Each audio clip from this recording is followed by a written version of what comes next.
करेंगे जो मुजफ्फरपुर से सामने आ रही है, जहां दिन दहाड़े अपराधियों ने युवक को गोलियों से भून डाला है। हत्या से पहले का सीसीटीवी भी सामने आ गया है। न्यूज़ 18 आपको वारदात से पहले की तस्वीर भी दिखाएगा और ये पूरा मामला मुशहरी थाना क्षेत्र का बताया जा रहा है। और अब आपको ये तस्वीर दिखाते हैं, ये सीसीटीवी फुटेज आप देखें, जो वारदात से पहले का सीसीटीवी फुटेज है वो सामने आ गया है। इसमें आपको दिख रहा होगा, यहाँ पर अपराधी आपको ये नजर आ रहा होगा, जिसमें आप देख सकते हैं बाइक पर सवार 2 अपराधी हैं और ये दोनों अपराधी बिल्कुल स्पीड में बाइक से आते हैं और ठीक यहाँ पर आप देख सकते हैं कि हाथ में ये गोली है जिसे पिस्टल ताना गया है और इसके ठीक सामने यहां बाइक पर सवार है युवक, तो निशाना बनाया गया है। मामला मुशहरी थाना क्षेत्र के रहुआ का बताया जा रहा है। बाइक सवार बदमाशों ने ताबड़तोड़ यहां पर फायरिंग की है। जानकारी के मुताबिक बदमाशों ने युवक पर 5 गोलियां दागी, जिससे वो गंभीर रूप से घायल हो गया है। इलाज के लिए अस्पताल ले जाया गया है, जहां इलाज के दौरान उसकी मौत हो गई। मृतक की पहचान अंकित कुमार के तौर पर हुई है, जो वैशाली के महुआ का रहने वाला था और जमीन कारोबार से जुड़ा हुआ था, लिहाजा जमीन विवाद में ही हत्या की आशंका जताई जा रही है। फिलहाल पुलिस एफएसएल की मदद से मामले की जांच में जुटी हुई है। इनकी जो है गोली मारकर हत्या कर दी गई है। ये पहले भी जमीन ब्रोकरी का काम करते रहे हैं। अभी आगे पता लगा जा रहा है कि किसकी संलिप्तता है इसमें। क्राइम सीन पर तक है। क्राइम सीन पर अभी तो जो है हमने इसको घेराबंदी कर दी है इसकी, और जो है एफएसएल टीम को बुलाया गया है और टेक्निकल टीम को भी बुलाया गया है। इसकी साइंटिफिक इन्वेस्टिगेशन की जाएगी। ऐसे में कई सारे सवाल हैं जो उठ रहे हैं और न्यूज़ 18 भी ये सवाल पूछता है। मुजफ्फरपुर में दिन दहाड़े हुई इस वारदात ने कई सवाल खड़े कर दिए हैं। सवाल ये, अपराधी इतने बेखौफ कैसे हो गए हैं? सवाल ये भी पूछे जा रहे हैं, हथियार लेकर इतनी आसानी से अपराधी कैसे घूम रहे हैं? और सवाल ये भी, क्या पुलिस की गश्ती और चेकिंग नहीं होती है? सबसे बड़ा सवाल ये भी उठ रहा है, आखिर अपराधी कब गिरफ्तार होंगे? तो ये कुछ सवाल हैं जो इस तस्वीर के सामने आने के बाद उठ रहे हैं और प्रशासन की कार्यशैली पर यह सवाल जरूर खड़ा करता है, क्योंकि दिन दहाड़े बाइक सवार युवक पर ताबड़तोड़ फायरिंग कर दी जाती है और पुलिस का आता पता नहीं है। यह तस्वीर आप देखिए और न्यूज़ 18 संवाददाता प्रियांक सौरभ अधिक जानकारी के साथ जुड़ गए हैं। प्रियांक, क्या अपडेट, प्रशासन की तरफ से क्या कहा जा रहा है? अब तक किसी अपराधी की पहचान हो पाई? जी, फिलहाल जो पुलिस है और सिटी एसपी खुद वहां पे मौके पर पहुंचे थे, तो इस पूरे मामले की जांच चल रही है और सीसीटीवी फुटेज भी सामने में साफ तौर पर दिख रहा है कि अंकित कुमार बाइक से जा रहे हैं और उनके ठीक पीछे एक ही बाइक पर 2 बदमाश आता है और वो बाइक चलाते हुए ही इसने फायरिंग की है, जिससे उसकी अब 5 गोली लग गई है, जिसके बाद इलाज मौत हो जाती है।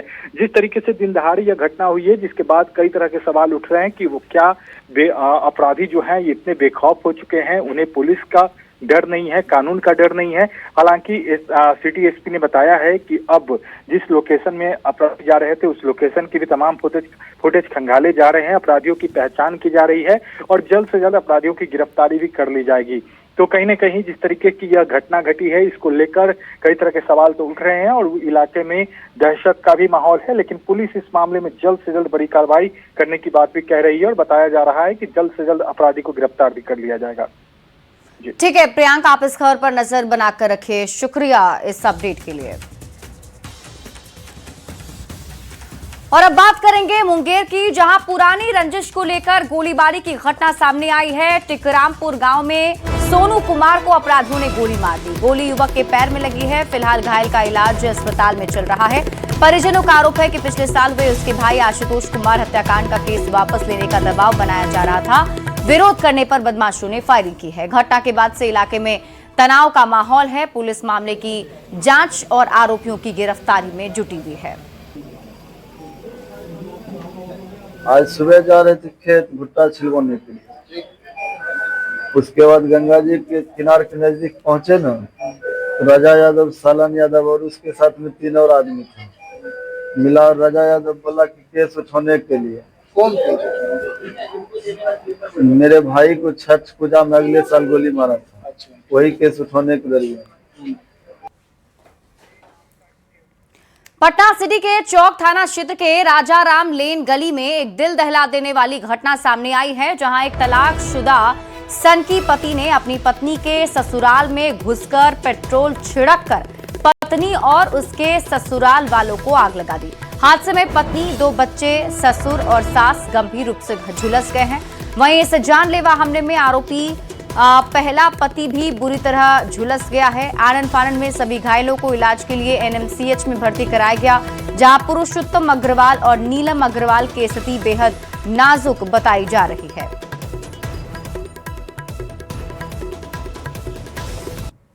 हमारे घर पर कन्हई कुमार जी ने आया और हमको वो पहले फ़ोन किया कि गोविंद गप्पू हमको तुमसे भेंट करना है। तो हमने बोला कि अभी तुम ड्यूटी पर आ गए हैं, तो ठीक है शाम में 5 बजे तक भेंट करोगे। तो हमने बोला कि ड्यूटी हमको अभी थोड़ा ज़्यादा मिला हुआ है, तो हम 7:30 से पहले नहीं आएंगे। इसका वो फ़ायदा उठा लिया कि उसको मालूम चल गया कि हम घर पर नहीं हैं। बस वो घर पर आया और पेट्रोल छिड़कते हुए हमारे घर पर आशीष पालते हुए वो चला गया। सीसीटीवी फुटेज में जब टेक्निकल टीम ने सीसीटीवी फुटेज खंगाला तो वहाँ पे इनके पहले पति, जिनका नाम कन्हई कुमार है, वो 2 बोतल लेके ज्वलनशील पदार्थ का, जो कि डीजल है, वो घर के अंदर घुसते हैं और वहाँ पे जो है वो उन्हें मारने की कोशिश करते हैं। उसके कारण 5 लोग जो है परिवार के जख्मी हो जाते हैं। और ये जो मुख्य कारण जो निकल के आ रहा है वो दूसरी शादी जो है, मोनी कुमार उर्फ प्रिया जो है, उनकी दूसरी शादी है, जो कि इसी अप्रैल 2026 में उन्होंने दूसरी शादी की थी। इसका प्रतिशोध लेने के लिए पहले जो हस्बैंड है उन्होंने आज जो है अटैक किया है। नालंदा से बड़ी खबर मिल रही है। मिड डे मील खाने से फिर 50 बच्चे बीमार हो गए हैं। महिला टीचर की भी हालत बिगड़ गई है। सभी बीमार छात्रों का अस्पताल में इलाज जारी है। बच्चों को चना और चावल परोसा गया था। खाने में टैबलेट मिलने की बात कही जा रही है। खाने में डली टैबलेट खाना पकने के बाद भी नहीं गली। एनजीओ के द्वारा स्कूल में खाना मुहैया कराया जा रहा है। नगर नौसा थाना क्षेत्र के मिडिल स्कूल कैला का ये मामला बताया जा रहा है। कैसे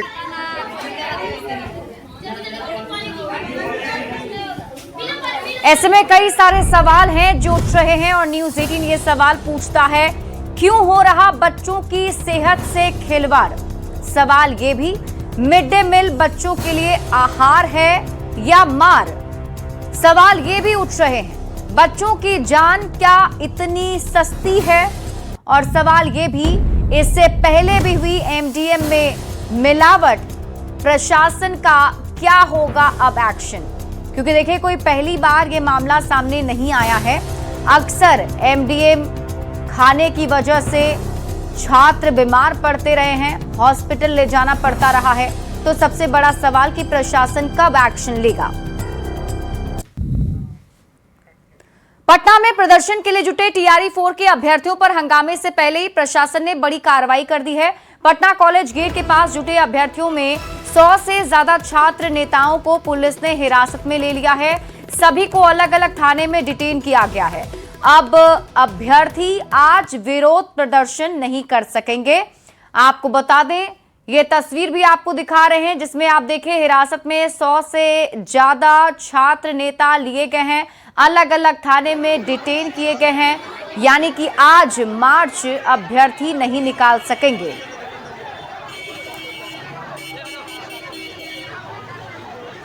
टीआरई 4 के प्रदर्शन से पहले पटना पुलिस का लगातार एक्शन जारी है। पटना कॉलेज के पास सुबह से ही पुलिस जो है लगातार यहां मौजूद रही और भारी संख्या में पुलिस की मौजूदगी की वजह से जो अभ्यर्थियों का मार्च है वो नहीं निकल सका। ये पटना कॉलेज के सामने की तस्वीर है। देखिए, डीएसपी टाउन के साथ साथ बड़ी संख्या में यहाँ पर पुलिस बल जो है पहले से तैनात है और छात्रों ने गोलबंद होना जैसे ही शुरू किया, उसके बाद पुलिस जो है लगातार हिरासत में लेने लगी और अब तक कहा जा रहा है अलग अलग थाने ने 100 से ज्यादा छात्र नेताओं को और अभ्यर्थियों को हिरासत में लेने का काम किया है, जिसकी वजह से मार्च नहीं निकल सका। इसी जगह से छात्रों को डाक बंगला चौराहा तक जाना था जेपी गोलंबर होते हुए, लेकिन पुलिस की तैयारी भरपूर थी और इसी वजह से देख सकते हैं कि अभी भी जो छात्र हैं वो एकजुट नहीं हो पाए हैं, क्योंकि पहले से पुलिस जो है उन्हें लगातार रोक रही है। टाउन डीएसपी है, उनसे हम बातचीत करेंगे कि अब तक कितने अभ्यर्थियों को गिरफ्तार किया गया है, हिरासत में लिया गया है। ये बताइए, कितने को अब तक हिरासत में लिया गया है? यहाँ पे पटना कॉलेज में डिफरेंट डिपार्टमेंट्स में एग्जामिनेशन चल रहा है। तो प्रिंसिपल ने कल ही ये नोटिस जारी कर दिया था कि इसमें एग्जामिनेशन के दौरान कोई बाहरी लोगों का इसमें जमावड़ा या कोई ऐसी विधि व्यवस्था की समस्या ना हो। इसके तहत जो है हम लोग ये प्रयास किए कि एग्जामिनेशन जो कॉलेज में चल रहा है वो स्मूथली चले, ट्रैफिक जाम ना हो, कैंडिडेट्स समय पहुँच के एग्जाम दे सकें। इस बीच में कुछ लोग यहाँ पर कॉलेज के अंदर जमा होने का प्रयास कर रहे थे, उन लोगों को डिटेन किया गया है। और क्योंकि कुछ दूरी से डिटेन हुई है तो क्या संख्या वो फाइनली देख के समीक्षा करके बताया। डिटेन किया गया, वही बता रहा हूँ मैं कि क्योंकि डिटेन यहाँ से कुछ दूर में किया गया तो कितनी संख्या है उसको हम लोग पूरी तरह से काउंट करके ले लेते हैं, फिगर भी बता सकेंगे, लेकिन कुछ लोग डिटेन हुए हैं। क्या सरकार से कोई वार्ता भी हो रही है? ऐसी कोई मेरी जानकारी में नहीं है। भरोसा दिया है जल्द से जल्द विज्ञापन निकलेगा, लेकिन अभ्यर्थी सवाल कर रहे हैं कि आखिर जल्द का मतलब क्या होता है। क्या लग रहा है तो मार्च नहीं निकल सका? मार्च स्टूडेंट जितने भी है सारे को अरेस्ट कर लिया गया है। कुछ स्टूडेंट है जो मतलब आसपास में बिखरे हुए हैं, ये लोग जो भी स्टूडेंट इंटरव्यू दे रहे हैं उसको उठाकर बंद कर दे रहे हैं। तो मार्च हम लोग कोशिश में है कि मार्च निकालने का और प्रयास जारी रहेगा। कि आखिर 2.5 साल से अभ्यर्थी वेट कर रहे हैं कि आखिर TRE-4 का विज्ञापन कब आएगा। सरकार ठोस जवाब क्यों नहीं दे रही है? तारीख का डिमांड किया जा रहा है कि सरकार तारीख का ऐलान करे कि आखिर विज्ञापन किस तारीख को जारी हो रहा है। इसको लेकर भी सिर्फ आश्वासन दिया जा रहा है। कैमरामैन अजय दुबे के साथ रजनीश कुमार, न्यूज 18 पटना।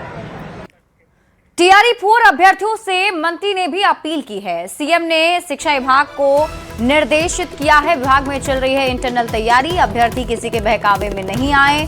शिक्षा मंत्री ने कहा है कि कुछ पॉलिटिकल पार्टी के लोग हैं जो अभ्यर्थियों के मुद्दे को हथियार बनाना चाहते हैं। सरकार चलाने का जिम्मा जनता ने हमें दिया है।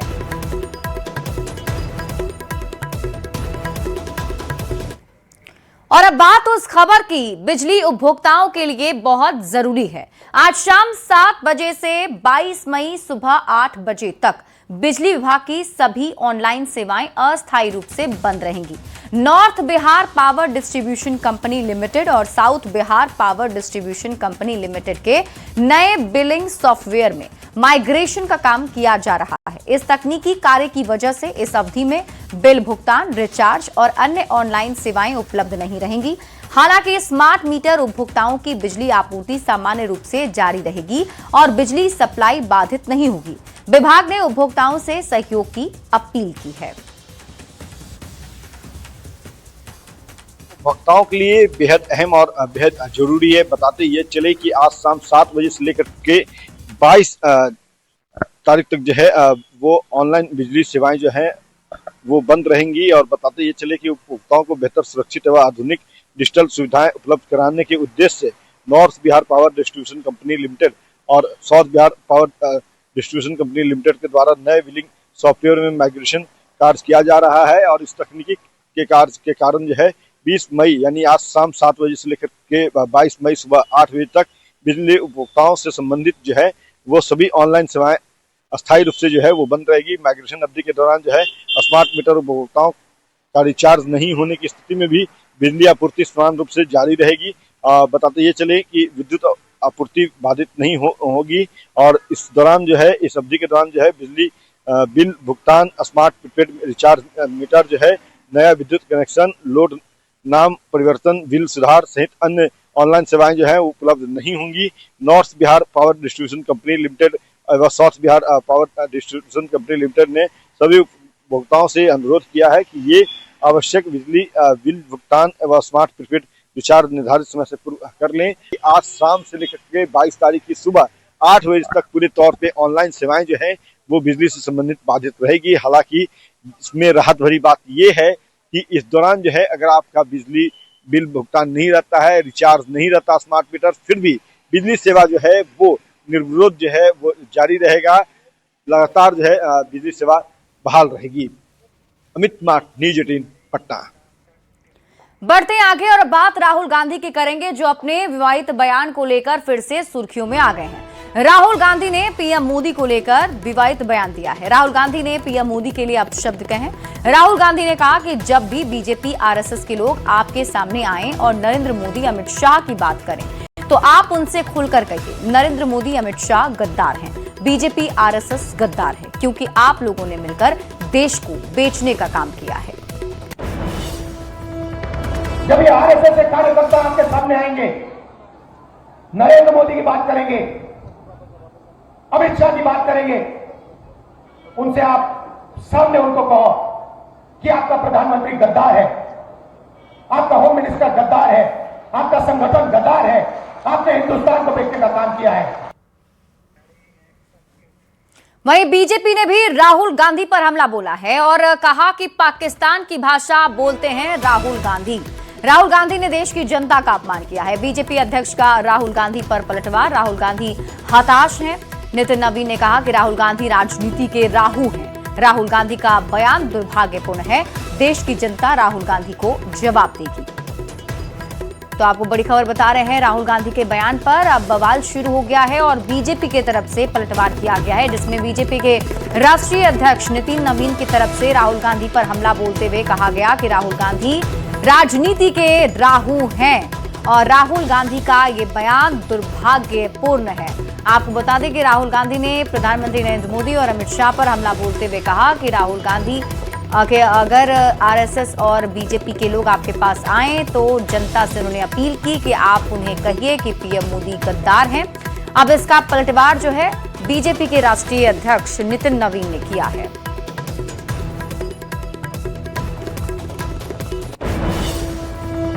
बात करते हैं केंद्रीय मंत्री गिरिराज सिंह से। गिरिराज जी, जिस तरह से राहुल गांधी ने बयान दिया है प्रधानमंत्री नरेंद्र मोदी और अमित शाह को, जिस तरह से उन्होंने शब्दों का प्रयोग किया है, गद्दार तक कह दिया है, क्या कहेंगे आप इस पर? मैं तो यही कहूंगा, देश के लिए जो उन्होंने भाषा निकाला है, नरेंद्र मोदी को गद्दार नहीं कहा, देश को गद्दार कहा। अमित भाई को नहीं कहा है, देश को कहा है। ये राहुल गांधी फ्रस्ट्रेशन में है, दिमागी दिवालियापन हो गया है। नहीं तो कोई व्यक्ति देश के दुश्मन की भाषा नहीं बोलता। और राहुल गांधी लाख गाली दें मोदी जी को, गाली ही दे रहे हैं। 10-20 साल से मोदी जी को, आज नहीं, जब वो मुख्यमंत्री थे उस समय से गाली दे रहे हैं। और गाली देते देते आज 3 इलेक्शन हो गया, धूल चटा दिए हैं मोदी जी ने। कैमरामैन अपू पाठक के साथ अमितेश सिंह, न्यूज 18 दिल्ली। बढ़ते हैं आगे और बात अगली खबर की। बिहार में अपराधियों के खिलाफ पुलिस का ऑपरेशन लंगड़ा लगातार जारी है और इसी अभियान के तहत समस्तीपुर के उजियारपुर थाना क्षेत्र में पुलिस और एक कुख्यात अपराधी के बीच मुठभेड़ हुई। इस एनकाउंटर में कई लूटकांड का आरोपी प्रिंस कुमार घायल हो गया है। पुलिस की गोली उसके पैर में लगी है। बताया जा रहा है कि पुलिस को आरोपी की मौजूदगी की सूचना मिली थी। इसके बाद पुलिस टीम इलाके में पहुंची और घेराबंदी की गई। इस दौरान पुलिस और आरोपी के बीच मुठभेड़ हो गई। एनकाउंटर में घायल हुए प्रिंस कुमार को इलाज के लिए सदर अस्पताल में भर्ती कराया गया। वहीं बताया जा रहा है कि प्रिंस सहित 5 अपराधी को भी पुलिस ने गिरफ्तार किया है। पकड़े गए अपराधी की निशानदेही पर हथियार बरामद किया गया। घटनास्थल से कई खोखा मिले हैं। बता दें कि पिछले 3 दिन में बिहार में यह चौथा पुलिस एनकाउंटर है। इससे पहले पटना और सिवान में भी पुलिस और अपराधियों के बीच मुठभेड़ हुई थी। लगातार हो रही इन कार्रवाइयों को लेकर माना जा रहा है कि बिहार पुलिस अपराधियों के खिलाफ सख्त अभियान चला रही है। समस्तीपुर में भी पुलिस के द्वारा एनकाउंटर किया गया है। ऑपरेशन लंगड़ा समस्तीपुर में भी चला है और बताया जा रहा है कि उजियारपुर थाना क्षेत्र में ये कार्रवाई हुई है और एक आरोपी जो है उनके पैर में गोली लगी है, जिसके बाद समस्तीपुर सदर अस्पताल में उन्हें इलाज के लिए आरोपी को भर्ती कराया गया है। और ये तस्वीर आप देख सकते हैं, यहाँ पे सुरक्षा व्यवस्था के बीच उनको रखा गया है। कई थाने की पुलिस यहाँ पे मौजूद है और जानने की कोशिश करें। सर, क्या घटना हुई है? एसपी सर गए हैं वहाँ से बात करें। तो यहाँ पे जो अधिकारी है ड्यूटी में वो नहीं बता रहे हैं। यहाँ पे कुछ जो यहाँ पे स्थानीय पत्रकार है उनसे जानने की कोशिश करेंगे। क्या जानकारी मिली?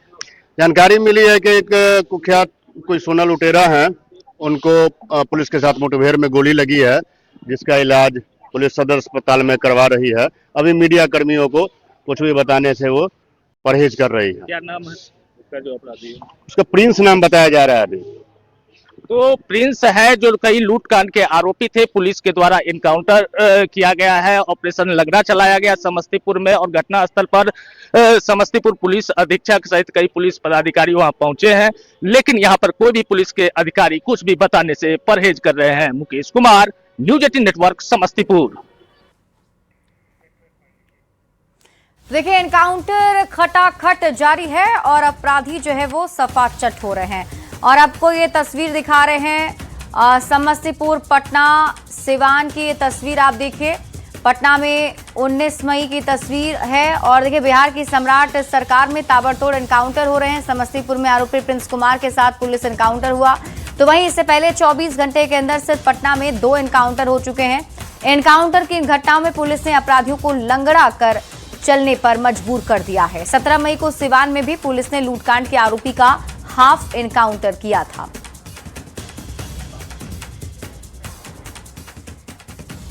और अब बात ऊर्जा संकट की करते हैं। ईंधन बचाने को लेकर देश भर में लोगों को जागरूक किया जा रहा है। पीएम मोदी की अपील के बाद एलजेपी-आरवी ने भी नेताओं के साथ बैठक की है, जिसमें केंद्रीय मंत्री चिराग पासवान भी अपने विधायकों के साथ वर्चुअली शामिल हुए। साफ तौर पर निर्देश दिया, कोई भी काफिला लेकर नहीं चलें। चिराग पासवान ने कहा, मेरे पास भी ज्यादा संख्या में कार्यकर्ता गाड़ी लेकर न आए। पीएम नरेंद्र मोदी ने आम लोगों से अपील की है कि कम से कम पेट्रोल डीजल का इस्तेमाल करें और उनकी बात का असर तमाम जगहों पर नजर आ रही है। आम हो या खास, सभी पीएम नरेंद्र मोदी के अपील पर कम से कम गाड़ियों का इस्तेमाल कर रहे हैं। और उसी के मद्देनजर यहाँ देख सकते हैं केंद्रीय मंत्री चिराग पासवान भी तमाम अपने नेताओं के साथ, अपने विधायकों के साथ बैठक कर रहे हैं, लेकिन ये बैठक ऑनलाइन हो रही है। इस बैठक में वो साफ तौर पे संदेश दे रहे हैं कि आप जहां भी जाएं, जा सकते हैं, लेकिन अपने साथ काफिला लेकर ना जाएं, क्योंकि पीएम नरेंद्र मोदी ने साफ तौर पर निर्देश दिया है कि पेट्रोल डीजल का कम इस्तेमाल करें। और उसके मद्देनजर यहाँ देख सकते हैं कि केंद्रीय मंत्री चिराग पासवान को उनके विधायक प्रकाश चंद्र भी यहाँ सुन रहे हैं, बैठक में ये शामिल हैं, निर्देश दे रहे हैं आपके नेता कि पेट्रोल डीजल का कम इस्तेमाल करें। नमस्कार। प्रधानमंत्री जी ने पूरे देश से अनुरोध किया कि ये जो वैश्विक संकट जो हॉर्मुज स्ट्रेट के कारण, ईरान और अमेरिका युद्ध के कारण है, इजराइल युद्ध के कारण है, उससे निपटा कैसे जाए। तो उसके लिए ज़रूरत है कि हम ईंधन को बचाएं, विदेशी मुद्रा की बचत करें।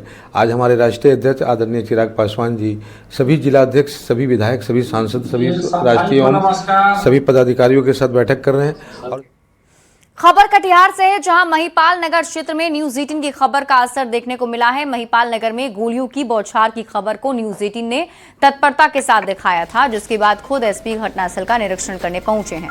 बता दें कि सहायक थाना क्षेत्र के महिपाल नगर, जो BMP 7 फायरिंग रेंज के बेहद पास के मोहल्ला है, वहां बुधवार सुबह फायरिंग प्रैक्टिस के दौरान अचानक 1 दर्जन बुलेट मोहल्ला क्षेत्र में कई घरों तक पहुंची। घरों के शीशे, खिड़की, गाड़ी के शीशे भी टूटे।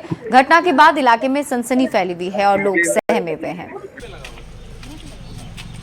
कटिहार के महिपाल नगर में गोलियों की बौछार से कुछ देर के लिए लोग थर्रा गए और चर्चा यह है कि फायरिंग रेंज से ये गोली आई है। हमारे साथ कटिहार एसपी सर मौजूद है, जरा बात कर रहे हैं। सर, क्या लगा, आप आए हैं, ऑन स्पॉट आए हैं, क्या लग रहा है सर? जी, ग्रामीणों द्वारा जैसा बताया जा रहा है कि कुछ देर के लिए यहाँ पे जो है छर्रे कुछ मिले हैं, जो कि उनके घरों की दीवार से टकराए और जो एक गाड़ी है उसका शीशा क्षतिग्रस्त रहा है। और ऐसा ग्रामीणों का कहना है कि जो बगल में फायरिंग प्रैक्टिस चल रही थी, उसी के दौरान जो है ये घटना घटी है।